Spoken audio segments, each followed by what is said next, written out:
Jadi hari ini yang mau diinformasikan adalah gimana caranya kita di tahun 2045 Indonesia adalah negara superpower. Udah ya, itu adalah tema hari ini. Kenapa kita bilang ada yang penting dari Bosman hari ini mau mengumumkan sesuatu. Yaitu kita ingin tahun 2045 pada saat Indonesia 100 tahun, Indonesia Emas, Indonesia menjadi negara superpower, bukan sekedar negara kaya lagi, negara superpower. Kita nggak bisa tumbuh hanya 5% atau 7% seperti janji-janji kemarin di dalam kampanye. Nggak bisa. Kita tumbuh harus lebih powerful dari angka-angka itu. Terus bagaimana membuat ini berdaulat gitu ya? Oke, sahabat semua. Saya ada beberapa informasi sebelum kita masuk ke topik ke sana, bahwa kita tahu saat ini negara-negara sudah kena herd immunity-nya dan kita masih belum. Dan penting untuk kita memberi informasi adalah begini. Sahabat, saya mengingatkan kita masuk ke topik berikutnya setelah tadi ini masuk.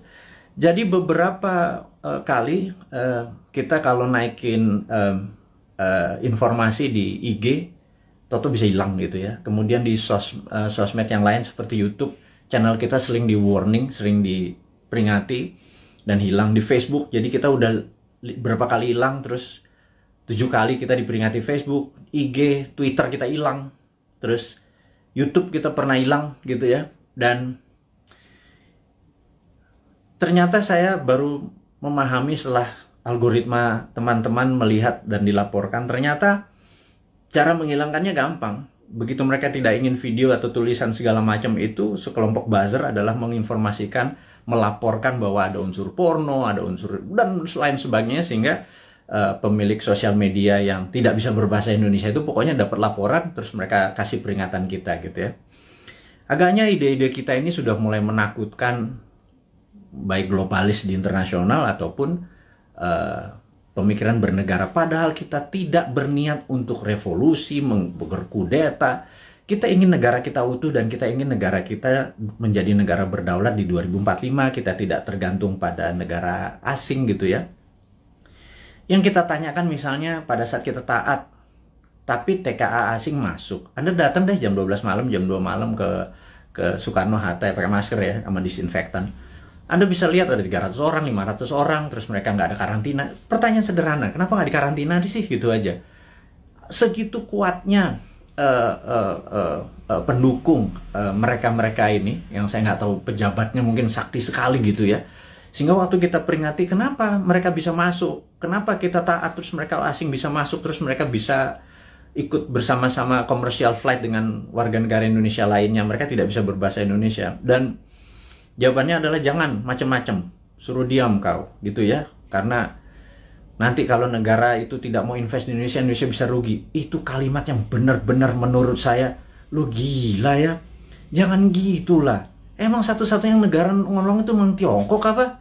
Segitu taatnya gitu? Enggak gitulah, jangan berkata begitu, kita bukan anak-anak lah. Berbicara yang lebih elegan sedikit, dengan data, dengan santun, jangan membentak, jangan menghardik gitu ya. Kita bertanya juga baik-baik, ya kasih jawaban aja gitu ya, bahwa nanti kita urus, kasih yang manis lah gitu. Kita udah capek saling bentak, saling curiga gitu, udah capek gitu. Bernegara elegan sedikit, statement lah, jadi negarawan lah. Jangan jadi pedagang, mau ada cuan, ada untung segala macam gitu ya. Ya lu untung, gua kagak gitu ya, apalagi rakyat gitu ya. Itu kami bertanya gitu ya, kami dapat apa? Udah asetnya hilang, tanah air kita hilang, diambil barangnya, kita cuma dapat apa? Dapat pajak gitu. Buktinya kita tetap dipajakin tuh. Terus apa? Dari apa untungnya gitu ya? Terangin aja, ini untungnya segini. Kalau kita yang tahu adalah aset kita hilang, nikel kita gone, digantikan dengan apa gitu. 20 tahun lagi, Anda ingat, saya pernah ke Nauru. Nauru tuh negara menarik. Dulu dia penghasil P2O5 atau fosfat. Wah, kayanya bukan main. Tapi beberapa 20 tahun yang lalu Nauru kehilangan fosfatnya karena dikeduk habis. Ya sudah, sama Amerika waktu itu, dikeduk habis. Negaranya miskin, hidupnya tinggal dari pariwisata aja saat ini. Naurunya kehilangan asetnya. Anak cucunya cuma bilang, oh dulu kita menghasil fosfat ya, gitu ya.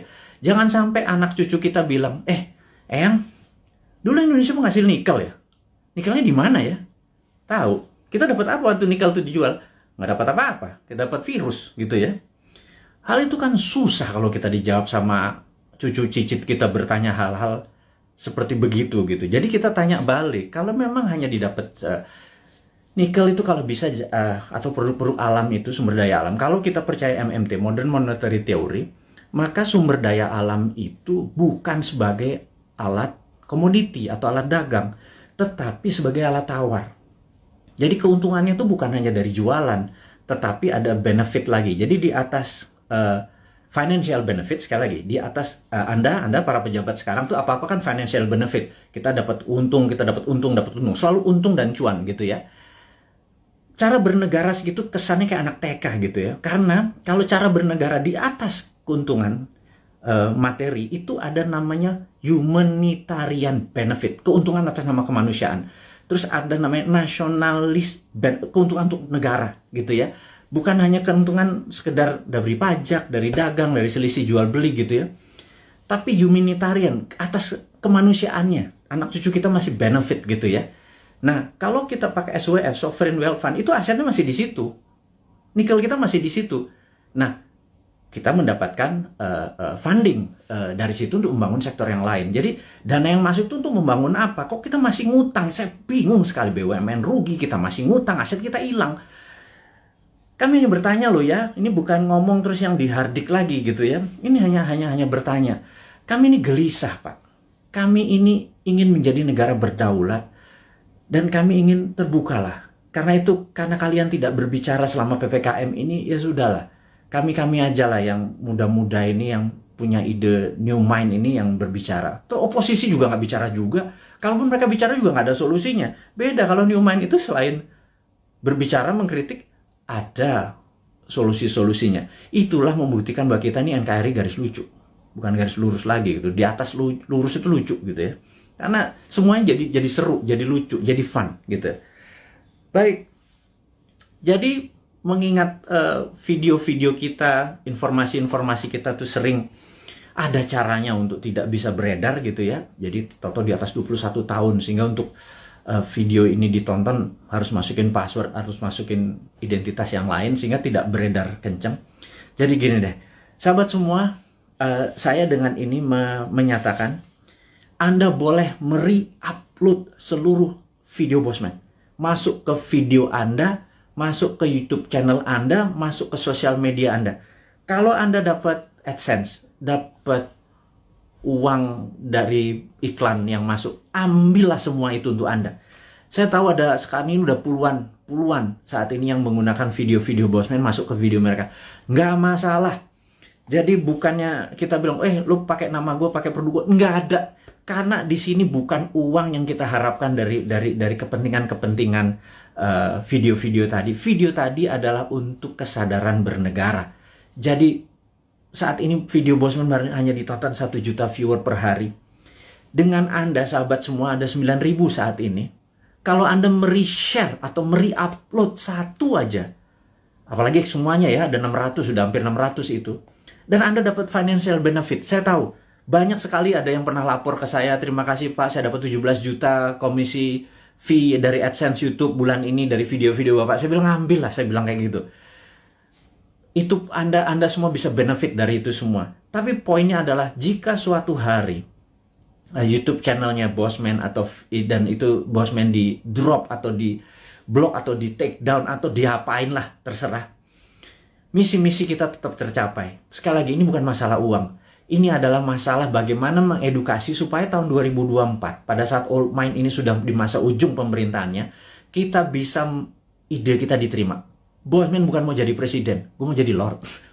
Jadi nggak ada cita-cita untuk, yang penting idenya. Ganti semua ide tua itu semua. Mosok kalau si A yang jadi tetap pakai IMF, si B yang jadi tetap pakai obornya Cina.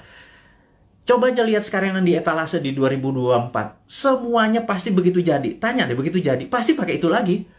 Bernegaranya taat sama Amerika lagi, takut sama Tiongkok lagi gitu ya. Jadi oke lah. Siapapun nanti yang jadi, mereka akan bilang, Bosman, gue ambil konsep lo ya, karena ini membuat Indonesia berdaulat. Apa jawaban saya? Ambil, Jo, gitu ya. Kalau kita Manado nih, ambil lah, kita bilang gitu.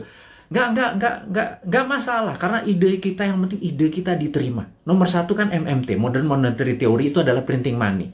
Jadi pasti Bappenas kita adalah orang-orang yang mendesain bernegara ini 12 lapis. Nah, sahabat semua, apa itu desain 12 lapis? Jadi misalnya kita mau buat benang atau baju gitu ya, baju kita kainnya dari mana, benangnya dari mana, mau pakai polyester, mau pakai katun, 100% kapas.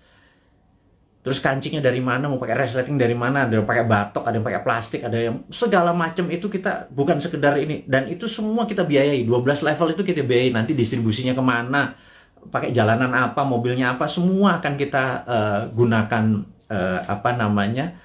produk-produk lokal, dan itu pakai printing money. Jadi printing money itu tidak bisa jalan sebelum project itu dihitung cost accountingnya, ya. Jadi John Bollard ini punya tulisan menarik, namanya Economic at War, itu bukunya. Saya ini penggila buku, jadi hari ini kita baca tentang Economic at War.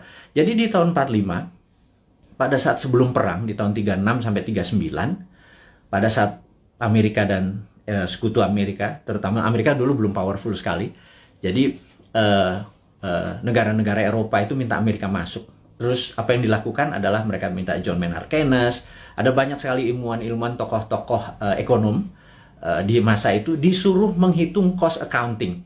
Berapa kilogram, berapa ton besi dibutuhkan, ferro, berapa untuk buat amunisi, untuk buat baju, untuk buat makan, itu dihitung cost accountingnya, untuk buat pesawat, buat tank, buat mobil, buat dan lain sebagainya, dihitung cost accounting. Berapa modalnya, terus dari mana barangnya, dirinci. Syaratnya sederhana. Churchill waktu itu sangat sederhana. FDR juga, Franklin Delano Roosevelt juga perintahnya sama. Ini dua, Inggris sama Amerika memang kompak banget. Mereka cuma bilang, berapa biayanya untuk kami menang perang? Perang itu ada perang sama Jepang dan perang sama Jerman gitu ya. Mereka menghitung totalnya sekian billion dolar. Itu angka dari langit, billion dolar. Begitu mereka printing money, udah. Underlay-nya adalah alat-alat perang tadi gitu ya. Ada inflasi? Nggak ada gitu ya. Makanya saya bilang printing money kok ada inflasi. Saya bilang, lu sekolah di mana sih? Segitu takutnya sama printing money gitu ya. Printing money itu ditakuti kalau tidak ada production yang dibuat gitu ya. Tapi kalau, nah, bukunya baca, namanya The Economic at War.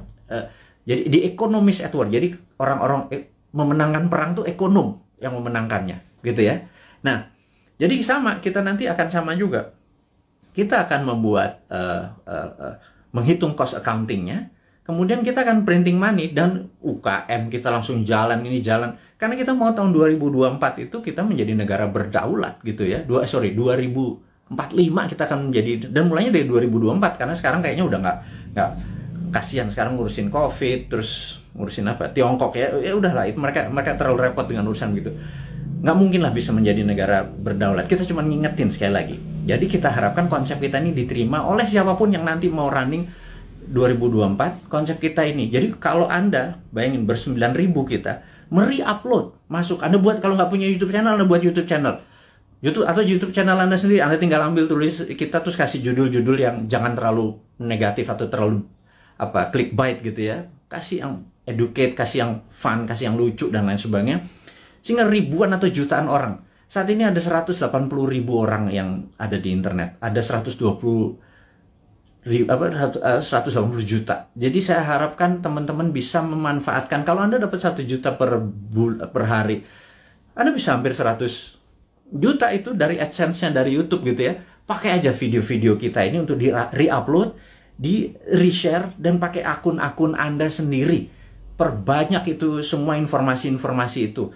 Anda boleh mengganti thumbnail-nya, mengganti footage-nya. Yang penting voice-nya jangan dipotong. Narasinya gunakan tulisan agar orang menjadi lebih paham, gitu ya. Ini tujuannya bukan untuk memecah belah bangsa, ini tujuannya untuk membuat kita negara berdaulat. Dan cara cerdas bernegara ini sudah hampir 600 video. Sebarkanlah, gitu ya. Kemudian, sahabat semua, kita saat ini ya tadi ada informasinya adalah untuk re-upload. Anda sangat diizinkan menggunakan nama Anda, video-video Bosman.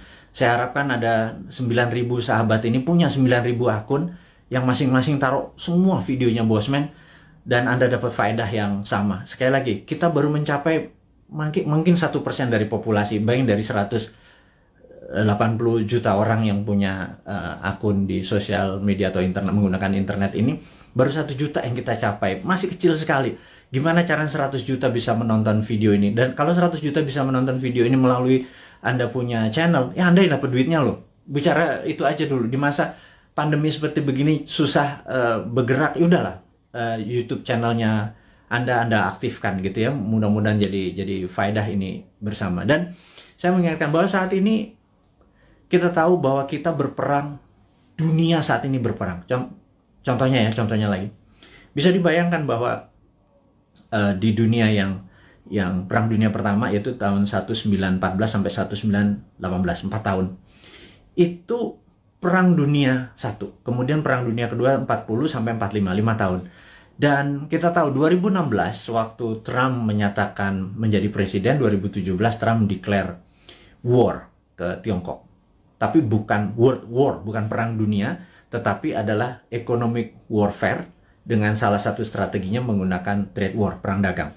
Itu terjadi, dan begitu itu terjadi, maka di tahun 2017, sahabat semua ingat, kita mengingatkan dengan, waktu itu belum pakai YouTube, di 2019 kita mengingatkan bahwa everything start with the economic warfare, diakhiri dengan military war, gitu ya. Dan di tahun 2020 untuk menjatuhkan Trump, globalis dan Demokrat Amerika menggunakan tool yang namanya biological warfare, yang namanya COVID, untuk menyerang Amerika. Dan pada saat itu yang disarankan oleh mereka menggunakan masker. Tapi Trump punya analisa sendiri bahwa kalau peristiwa dari Spanish flu itu ada 3 gelombang. Jadi gelombang pertama tertinggi, kedua agak rendah, ketiga terendah. Tapi virus pertama itu paling lemah, kemudian agak kuat, terakhir yang paling kuat gitu ya. Nah, jadi pada saat terlemah ini semua orang terpapar aja supaya tingkat herd immunity-nya tercapai. Dan yang terjadi oleh Trump dilakukan adalah dibebasin aja. Toh mereka punya operating sistem dari kesehatannya terbaik di dunia. Dan ternyata terbukti sekarang 49%, 49,1% di Amerika menggunakan herd immunity natural. Dan ini adalah, ya tapi sekali lagi Trump kalah dengan 4 negara bagian yang dalam tanda petik dicurangin katanya.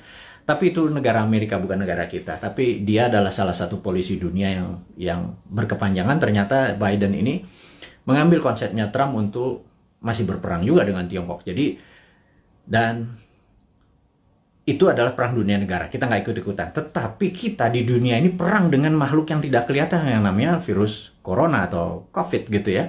Jadi begitu dunia saat ini menjadi satu rasa dan perang bersama, inilah yang menarik, bahwa kita harusnya sudah menggunakan war mode atau economic-nya at war. Jadi ekonomi itu ada 3, economic at normal condition, economic at crisis, dan economic at war. Jadi harusnya bernegara itu pakai economic at war.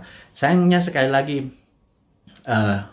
mereka nggak paham saat ini, old mind yang berkuasa ini nggak paham bahwa ekonomi at war tuh gimana ya gitu ya. Sekali lagi, aduh, itu kadang-kadang kita mengelus dada gitu ya, kok ya beda lagi strateginya, ya nggak pakai ngutang jelasnya gitu ya, harus berdiri di atas kaki sendiri, every country for their own, negara ngurusin sendiri. Jadi begitu kita masuk perang dunia, yaitu 2020 kemarin, 2021 saat ini kita masih dalam keadaan perang, dan WHO serta World Bank sudah mengumumkan bahwa perang ini diperkirakan berakhir tahun 2025. Jadi perang ini masih panjang, sahabat semua.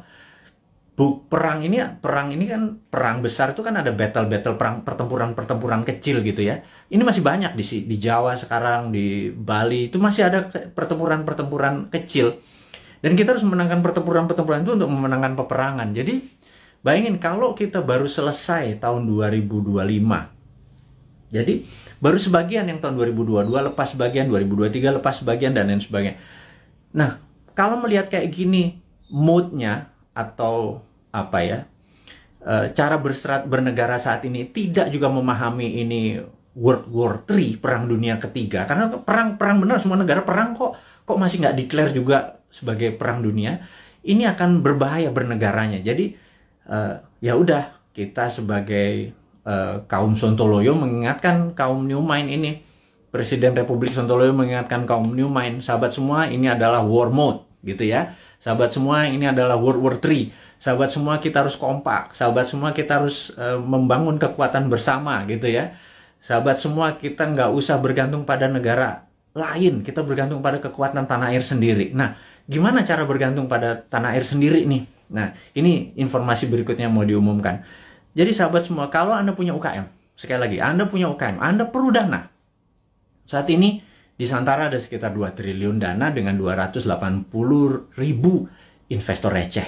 Ya, sederhana ya, 280 investor itu anggap masing-masing naruh 10 juta rupiah aja untuk invest di portfolio keuangannya, mau invest di UKM Anda. Jadi kalau 10 juta dikali 280 itu 2,8 triliun. Jadi ada 2 triliun. Sahabat semua, kalau Anda punya UKM, Anda perlu dana.